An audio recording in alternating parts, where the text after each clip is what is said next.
poem A Thing of Beauty, composed by John Keats. A thing of beauty is a joy forever. Its loveliness increases, it will never pass into nothingness but will keep the bower quiet for us and asleep, full of sweet dreams and health and quiet breathe. Therefore, on every morrow are we breathing a flowery band to bind us to the earth, spite of despondence of inhuman death, of noble nature of the gloomy days, of all the unhealthy and over darkened ways made for our searching eyes. In spite of all, some hope of beauty moves away the pole from our dark spirits us, the sun, the moon, trees, old and young, sprouting a shady boon for simple sheep and such are daffodils. With the green world they live in and cruel race that for themselves a cooling covert make against the hot season.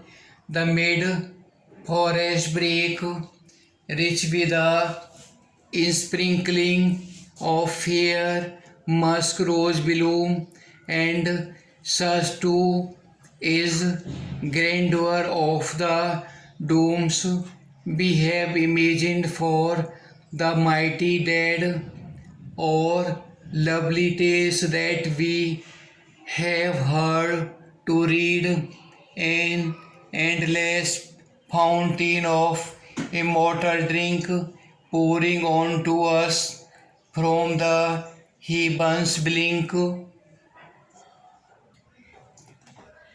सुंदर वस्तु का आनंद सदा बना रहता है, इसका प्यारापन बढ़ता ही जाता है, इसका अस्तित्व कभी समाप्त नहीं होगा। यह सदा हमारे लिए एक शांतपूर्ण बगीचा बनी रहेगी और मधुर सपनों से भरी एक नींद और स्वास्थ्य और शांति की सांसें। इसलिए हर नए दिन हम एक फूलों का गुलदस्ता बनाते हैं जो हमें धरती से जोड़े रहे, बावजूद उस निराशा के जो पैदा होती है श्रेष्ठ स्वभावों की क्रूर कमी के कारण, उदास दिनों के कारण, उन सभी रोगी और घने अंधेरे रास्तों के कारण जिन्हें खोजना हमारी नियत है। हाँ, सब कुछ के बावजूद सौंदर्य का कोई न कोई रूप हमारी दुखी आत्माओं में पर पड़ा कफन उतार फेंकता है, अर्थात आत्मा जीवन होती है। जैसे कि सूरज चाँद छायादार वरदान कुंज तैयार करते पुराने और नए पेड़ मासूम भेड़ों के लिए, और इस की तरह अपनी हरी भरी दुनिया में रहने वाले डैफोडिल हैं, और वे स्वच्छ जलधाराएं जो गर्म ऋतु के विरुद्ध अपने लिए ठंडा रहस्यमय स्थान बनाती हैं।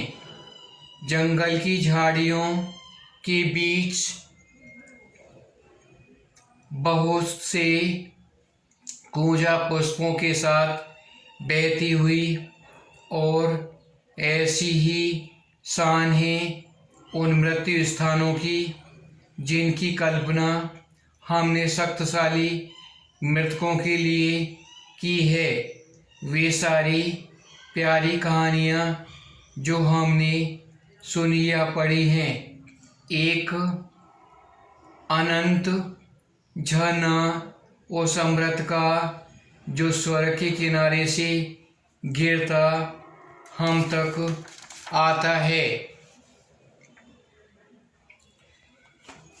एक सुंदर वस्तु के लिए आनंद का स्रोत होता है।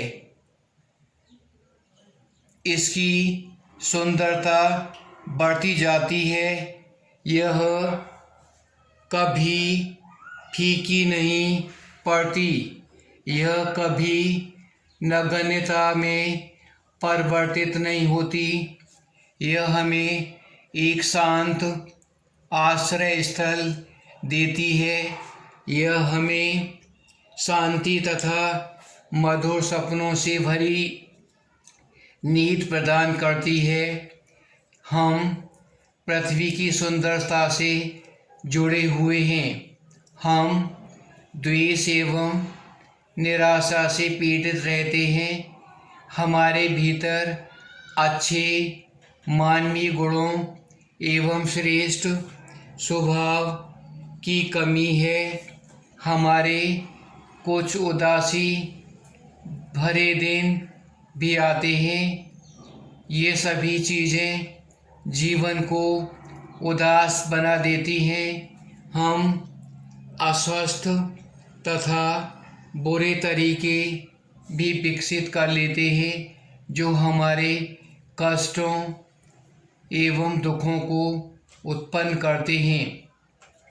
इन सभी कष्टों के बावजूद कुछ सुंदर वस्तुएं हमारी अंतरात्मा में उदासी की भावना के आवरण को हटा देती हैं।